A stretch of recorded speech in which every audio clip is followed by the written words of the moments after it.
Recently আমি কোথাও একটা বিদেশি পডকাস্টেই দেখছিলাম যে এক ভারতীয় বলছেন যে ওখানকার কিছু বিদেশি লোক, বোধহয় ইউকে খুব সম্ভবত, তারা সংস্কৃত মন্ত্র নিয়ে ডিপ্রেশন থেকে বেরিয়ে আসে। হ্যাঁ, ছেলেটা খুব অবাক হচ্ছে যে ভুলভাল সংস্কৃত উচ্চারণ করছে, এই নিয়ে সে বেরিয়ে আসবে। কিন্তু পরে ছেলেটা বলছে মেবি ওই বিশ্বাস থেকে যে রোজ রোজ রোজ রোজ এই চ্যান্ট করে যাচ্ছে। হ্যাঁ, সেটা বিশ্বাস হতে পারে, সেটা যে সাইন্টিফিক নয়। How do you know this? আমাদের ভারতীয় সঙ্গীতের আধ্যাত্মটা তো ভীষণ ক্লোজ, তো মানে দুটো প্যারালালি চলে, প্যারালালি না সাথেই চলে। আমি বলবো আধ্যাত্ম ছাড়া সঙ্গীত নয়, বা সঙ্গীত ছাড়া আধ্যাত্ম নয়। 4 বছরের একটা বাচ্চা ছিল ফরিদাবাদে। ছেলেটা, আমি ঠিক অটিস্টিক ওকে বলবো না, কারণ হলো গিয়ে ওর অটিজমের কোনো স্ট্রিক ছিল না। ওর প্রবলেম ছিল, ওর স্পিচ ডিসেবল ছিল, শব্দ জোড়া লাগাতে পারতো না। ওর নাম ছিল শান।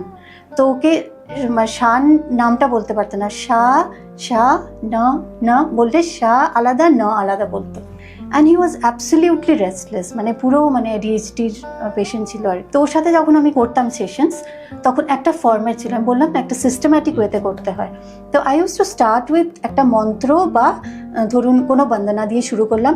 In between I will do music therapy activities, আর তারপরে আমি আরেকটা মন্ত্র দিয়ে শেষ করতাম সব সময়। এটা আমার মানে সবার ক্ষেত্রে এইটাই আমার প্যাটার্ন। তো ছেলেটা প্রথম তো আচ্ছা অনেক দিন গেছে, 4 মাসের মাথায় ও প্রথম যে স্টেটমেন্টটা বললো সেটা হলো ওম ভূর্ভুবঃ। ঠিক আছে, গায়ত্রী মন্ত্র।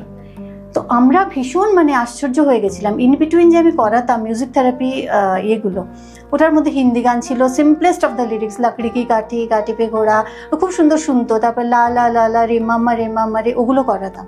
মানে সব কিছু ছেড়ে যে ল্যাঙ্গুয়েজটাও জানে না, ওটা কেন বললো? অম্ভুর্ভুবঃ বললো আর কি ও প্রথম। এখানে বলছে না যে ভর্গো দেবস স্বধীমহি ধিয়ো ইয়ো না প্রচোদয়াৎ, তার মানেটা হলো যে ডিভাইন লাইটকে আমরা মানে মেডিটেট আপন করছি, ডিভাইন লাইটকে, আর সেই ডিভাইন লাইট দিয়েই আমাদের বুদ্ধিকে ইলুমিনেট করো, এটা মানে। তো এইটাই কি হয়েছিল ওর সাথে?